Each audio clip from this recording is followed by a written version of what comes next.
This is Western Muerto Buddha. And today I want to talk to you guys about uh, a new term, or I'm not really sure what to really call this, but this will be, I guess you can say, like part 4 or part 2 of why I hate the Latino community. And it's because of this word, popularity. Mama Max, he was pretty good back in the day, 9 years ago. His videos, if you were ever like the kid who in school who was pushed into a corner and not really able to be normal, then you can relate to a lot of his videos, especially the Life Sucks ones. But the popularity one was something that I started thinking about now more than ever. And all this, just how dating and just how friendship is just done nowadays.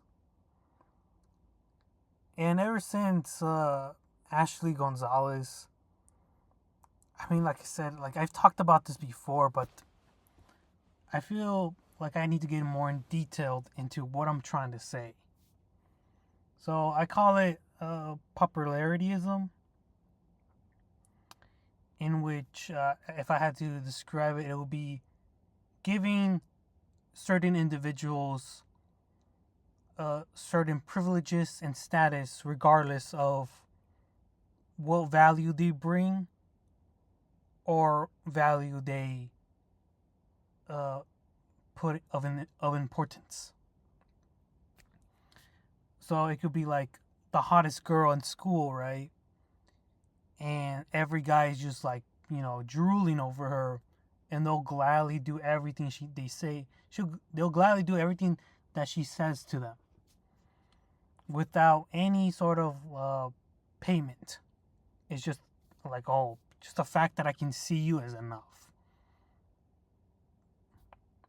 And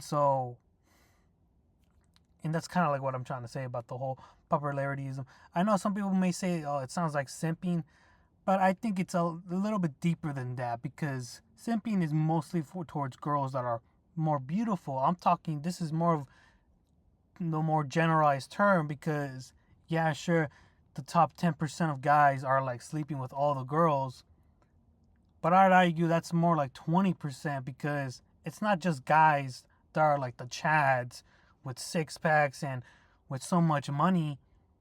It's also the guys that are basically abusers, that hate women in general and still get the girl. Bums, those type of guys. And we all know that these type of guys even thrive even more alongside the chads. And that's what I'm trying to say about the whole popularityism, is that everybody will give them the open arms as well as the open legs to them. Like, why do you think so many girls nowadays are basically single moms?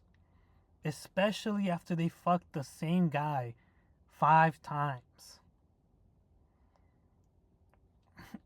Like, it's so weird that, you hear these girls talk about, like, oh, he's a narcissist, but they still were with him for another 5 years.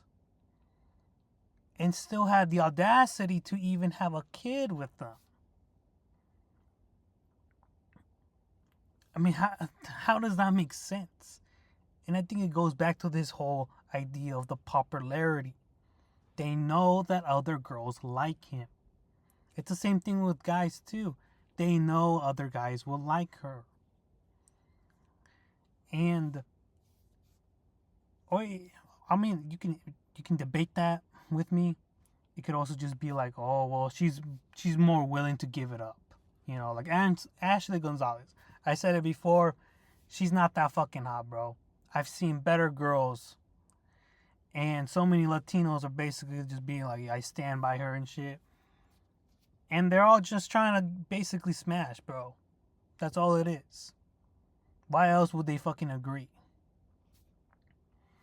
And that's what I mean by like the whole popularity is like she's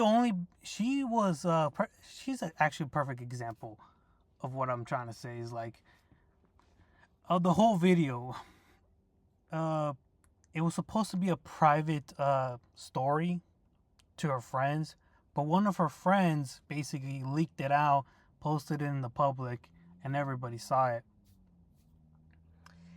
And that's when it really hit me that, oh wow, I think I'm onto something with this whole like popularity-ism.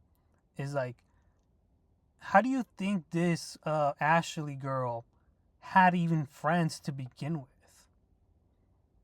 You may say, oh well, maybe she was, really nice, she has money or whatever, but I will tell you right now, I think the main reason why she still had friends is because she was most likely the loudmouth, the funny one, the one that lots of guys would talk to, joke around with. That's the only reason why she even had friends to begin with. And so once that that Instagram story came out, and one of her friends basically had this like realization of morality, like, holy shit, I'm friends with a fucking piece of shit. Like I said, it's very, I don't want to say like she's a psychopath, like she hides it and shit like that. No, it goes back to the whole like, if you look at all these Latinos talking about like, oh, the Latino community is hella racist, nobody fucking checks you, blah blah blah. It's not that nobody checks you, bro. It's the fact that there is certain people within our community that are given the pedestal, that are given the throne, and nobody asks themselves, hey, why the fuck does that person get to be at the very top? Nobody asked that question at all. And there's so many Latinos like this. And so when people say like, oh yeah, everybody does it, and when doors are closed and all that, it's like, yeah, no shit, bro. That's because you're all fucking friends with them. You still give them the privilege to let them be themselves. Because they know, oh yeah, this is what a lot of y'all like. Even, you can even argue that maybe that's not even how they really feel like. It doesn't really fucking matter, because at the end of the day, they're not good people. that's just the truth. Another good example is this fucker. That one guy, Jose. Okay, so I've been seeing a lot of messed up racist posts talking about nobody wants to raise a black baby. That Mexicans don't want to raise a black baby, whites, blacks again, that they don't want to raise a black baby. But I'm going to have to disagree for me personally, because I definitely would adopt a little black baby. Who wouldn't want to have their own personal slave at home? Just kidding. But also, that's the best chances that I have at somebody close to me becoming a pro athlete.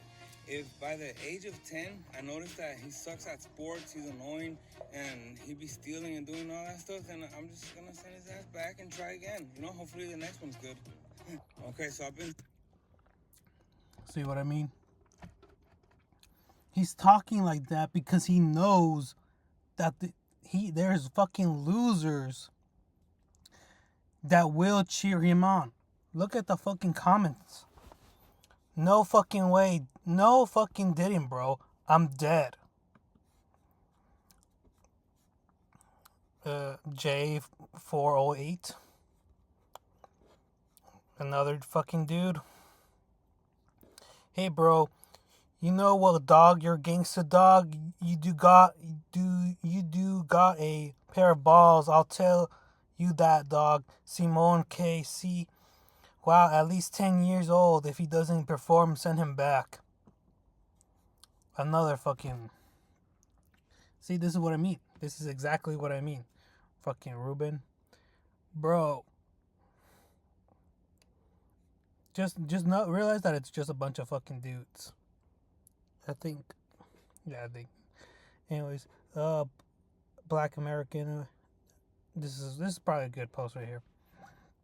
Isn't that low key insulting Mexicans like yourself as you are saying Mexican kids cannot go pro or not athletic or genetically superior to blacks?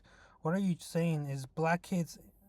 What are you saying is black kids and by extension black men are superior athletically and genetically to Mexican men, which is a low key insult to yourself. Now I understand when Mexican men get upset at Mexican women who date black men. They are projecting their athletic insecurity to them.